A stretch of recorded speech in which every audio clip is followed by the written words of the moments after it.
चल रही सांझली सरकार और गठबंधन टूटने के बाद जेजेपी के 5 विधायकों की बगावत भी देखने को मिली। जेजेपी विधायक जोगीराम सिहाग, रामकुमार गौतम, ईश्वर सिंह, देवेंद्र बबली और रामनिवास सुरजाखेड़ा गठबंधन टूटने के बाद हुई मीटिंग में नहीं पहुंचे थे और फिर जेजेपी की ओर से पार्टी विधायकों के लिए विधानसभा में उपस्थित न रहने को लेकर व्हिप जारी किया गया था। लेकिन जेजेपी विधायक जोगीराम सिहाग, रामकुमार गौतम, ईश्वर सिंह और देवेंद्र बबली विधानसभा में गए। हालांकि वोटिंग के समय वो वहां से बाहर चले गए थे। इसके बाद हिसार में जेजेपी की रैली हुई और वहां भी ये 5 विधायक नहीं पहुंचे थे। व्हिप जारी होने के बावजूद विधानसभा में पहुंचने और हिसार रैली में हिस्सा नहीं लेने के मामले को जेजेपी ने अब गंभीरता से लिया है।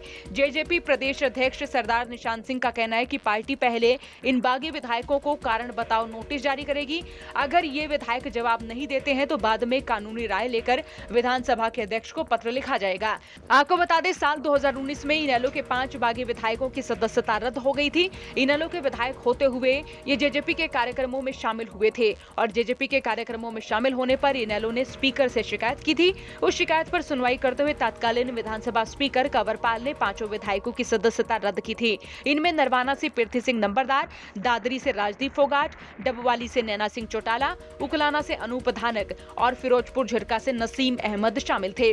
अब सवाल ये है कि जेजेपी के बागी विधायक बीजेपी के संपर्क में हैं, तो क्या ये बीजेपी ज्वाइन करने वाले हैं? लेकिन फिलहाल खबर यह है कि बीजेपी हाईकमान फिलहाल लोकसभा चुनाव पर पूरा फोकस करना चाहती है और अगर जेजेपी के 5 विधायक जेजेपी से इस्तीफा देते हैं और बीजेपी में शामिल होते हैं तो 5 सीटों पर उपचुनाव कराने होंगे। लेकिन मनोहर लाल भी अपनी विधायकी से इस्तीफा दे चुके हैं, तो कुल मिलाकर 6 सीटों पर उपचुनाव कराने होंगे। माना जा रहा है कि बीजेपी ने इसी कारण से जेजेपी के इन 5 बागी विधायकों को जेजेपी से इस्तीफा देने को लेकर रोका है।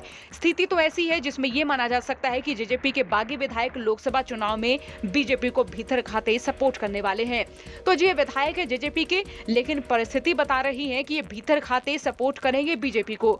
लेकिन बीजेपी हाईकमान 6 उपचुनाव कराने से फिलहाल रजामंद नहीं है। तो कह सकते हैं कि लोकसभा चुनाव के बाद कुछ भी बड़ा उलटफेर देखने को मिल सकता है और ये भी माना जाए कि दुष्यंत चौटाला की मुश्किलें भी लगातार बढ़ने वाली हैं, क्योंकि उचाना में अभय चौटाला भी ये दावा कर चुके हैं कि यहां से ऐसा कैंडिडेट उतारेंगे जो सीएम की कुर्सी पर जाकर बैठेगा। यहां से चौधरी वीरेंद्र सिंह भी अपने दावेदारी ठोक रहे हैं। तो अब दुष्यंत चौटाला चौतरफा घिरते हुए नजर आ रहे हैं। बहरहाल आपका इस पूरी वीडियो को लेकर क्या सोचना, कमेंट बॉक्स में राय रखें। साथ ही चौगरदे की खबरों के लिए बने रहिए हरियाणा तक के साथ। ब्यूरो रिपोर्ट, हरियाणा तक।